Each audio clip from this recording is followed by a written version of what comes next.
اللہ اکبر اللہ اکبر۔ السلام علیکم ورحمۃ اللہ وبرکاتہ۔ الحمد للہ رب العالمین والعاقبۃ للمتقین، الصلاۃ والسلام علی سید الانبیاء والمرسلین محمد خاتم النبیین وعلی آلہ وصحبہ اجمعین، اما بعد فاعوذ باللہ السمیع العلیم من الشیطان الرجیم، بسم اللہ الرحمن الرحیم۔ فإذا جاء أمرنا وفارت النور فاسلک فیہا من کل زوج اثنین وأہلک۔ محترم معزز سامعین، حاضرین مجلس، پچھلی مجلس میں ہم لوگوں نے حضرت نوح علیہ السلام کے بارے میں سنا تھا، اور اس کے اس پہلی نشست میں نوح علیہ السلام نے کتنے سال تک اپنے قوم تک دعوت و تبلیغ کا کام کیا، اور کتنے لوگ ان کی دعوت پر لبیک کہے، اور اس نے کس طریقے سے اپنی قوم کو اللہ کے دین کی طرف بلایا۔ یہ تمام باتیں آپ کے سامنے قرآن و حدیث کی روشنی میں رکھی گئی تھی۔ آج کی اس دوسری نشست میں حضرت نوح علیہ السلام کے بارے میں بیان کیا جائے گا کہ حضرت نوح علیہ السلام نے کس طریقے سے کشتی بنایا تھا، کشتی میں کون کون سوار تھے، اللہ نے کشتی کو کہاں ٹھہرایا، یہ ساری باتیں انشاءاللہ قرآن کی روشنی میں بیان کی جائے گی۔ ہم اللہ تعالیٰ سے دعا کرتے ہیں کہ اللہ تعالیٰ مجھے حق بیان کرنے اور ہم سب کو اس پر عمل کرنے کی توفیق عطا فرمائے۔ خطبہ مسنونہ کے بعد قرآن کریم کی سورہ مومنون سورہ نمبر 23 آیت نمبر 27 آپ کے سامنے تلاوت کی گئی۔ اس آیت کریمہ کے اندر اللہ نے فرمایا فَإِذَا جَاءَ أَمْرُنَا وَفَارَتِ النُّورُ فَاسْلُكْ فِيهَا مِنْ كُلِّ زَوْجَيْنِ اثْنَيْنِ وَأَهْلَكَ۔ حضرت نوح علیہ السلام کو مخاطب کرتے ہوئے اللہ تعالیٰ نے فرمایا کہ جب ہمارا حکم آ جائے، یعنی جب میں آپ کو حکم دوں، اور یا جب عذاب آ جائے آپ کے قوم کے پاس اور تنور ابل پڑے، تنور سے مراد روئے زمین ہے، یعنی زمین کے نیچے سے پانی ابل پڑے اور آسمان پھٹ پڑے، یعنی آسمان سے بھی موسلادھار پانی برسنے لگے، تو آپ ہر چیز کا جوڑا جوڑا اپنی کشتی میں سوار کر لیں۔ یہ اللہ تعالیٰ نے حضرت نوح علیہ السلام کو حکم دیا، اور اس کے بعد پھر فرمایا کہ وہ اہلک، کہ اپنے اہل و عیال کو بھی آپ کشتی پر سوار کر لیں۔ اس کے بعد اللہ تعالیٰ نے ایک جملہ اور فرمایا الا من سبق علیہ القول منہم ولا تخاطبنی فی الذین ظلموا انہم مغرقون۔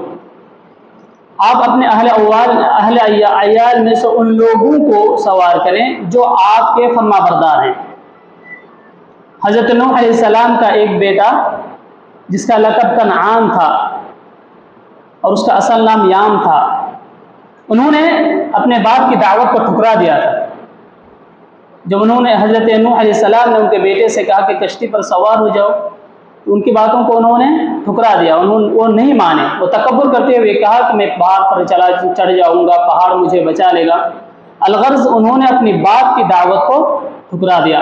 اسی طریقے سے حضرت نوح علیہ السلام کی بیوی نے بھی حضرت نوح علیہ السلام کی بات کو نہیں مانی، انہوں نے بھی ان کی دعوت کو ٹھکرا دیا۔ تو اللہ رب العالمین نے فرمایا کہ جو لوگ آپ کی نافرمانی کرتے ہیں، حضرت نوح علیہ السلام کو کہہ رہے ہیں کہ جو آپ کی نافرمانی کر رہے ہیں یہ لوگ غرق ہونے والے ہیں، آپ انہیں مخاطب نہ کریں یا آپ انہیں کشتی پر سوار نہ کریں۔ بات یہ ہے کہ کشتی آخر کیسے چلتی تھی؟ حضرت نوح علیہ السلام خشکی میں کشتی تیار کر رہے تھے، اور قوم کے لوگ حضرت نوح علیہ السلام کا مذاق اڑایا کرتے تھے کہ دیکھو کیسا پاگل ہے، خشکی میں سوکھے زمین پر، زمین کے اوپر یہ کشتی بنا رہا ہے، یہ کشتی یہ کہاں چلائے گا۔ بہت طریقے سے حضرت نوح علیہ السلام کا مذاق اڑایا کرتے تھے، پاگل کہتے تھے، ان کو مجنون کہتے تھے۔ حضرت نوح علیہ السلام ان کے ان تمام باتوں پر صبر کر رہے تھے، اور وہ کہتے تھے حضرت نوح علیہ السلام کہ جس طریقے سے آج تم مذاق اڑا رہے ہو، ایک دن آئے گا، ایک وقت آئے گا کہ میں بھی تمہارا مذاق اڑاؤں گا اور تم نشانہ بن کر رہ جاؤ گے۔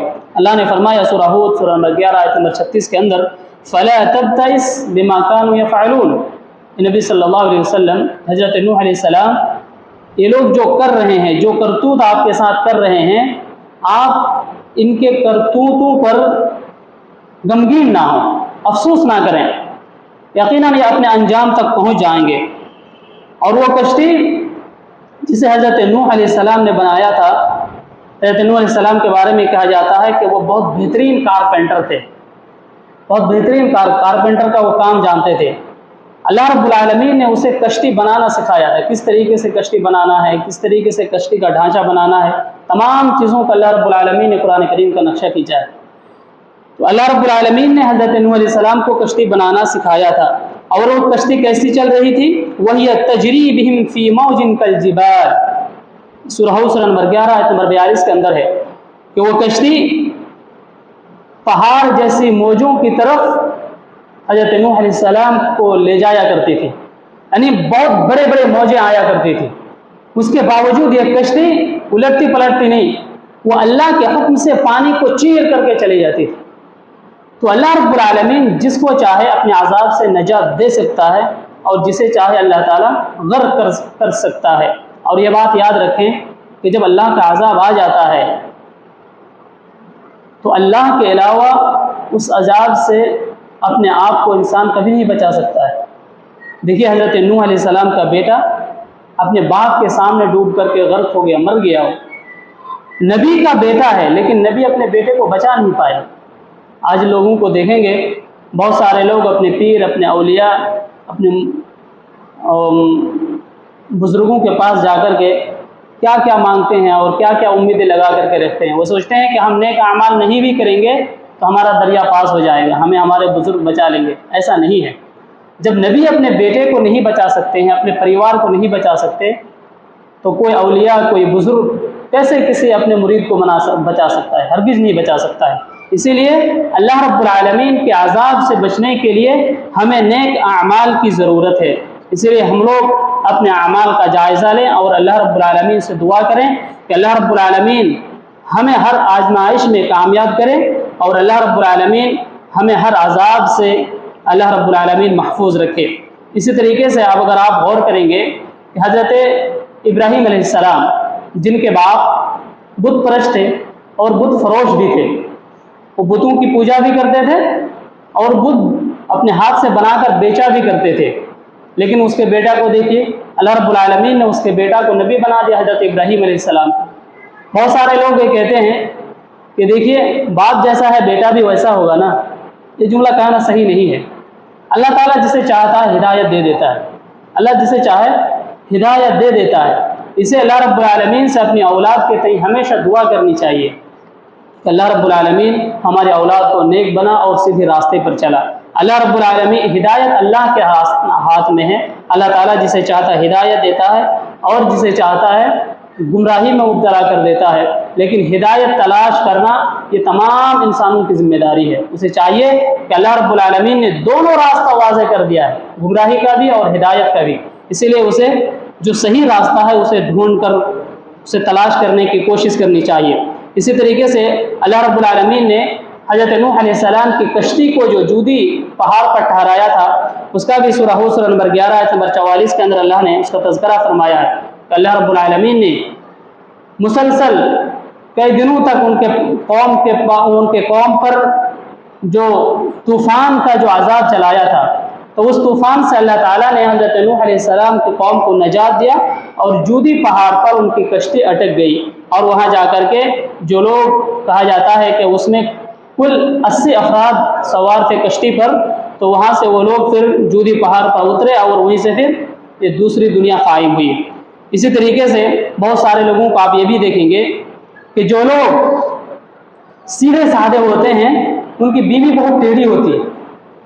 جو سیدھے سادے ہوتے ہیں، بہت سارے لوگوں کو دیکھا جاتا ہے کہ جو سیدھا سادہ انسان ہے، کسی پر ظلم نہیں کرتا، کسی کو بری باتیں نہیں کہتا، یا کسی کے ساتھ وہ بدسلوکی نہیں کر سکتا ہے، لیکن ان کی جو بیوی ہوتی ہے ان کو زندگی میں پریشان کر کے رکھ دیتا ہے۔ بس اوقات ایسے بھی انسان کو دیکھا جاتا ہے کہ وہ انسان بہت شریر ہے، بہت بدمعاش ہے، لیکن اس کی بیوی بہت سیدھی سادی ہے، بہت نیک ہے، بہت پرہیزگار ہے۔ تو یہ اللہ رب العالمین کا قانون ہے۔ اللہ تعالیٰ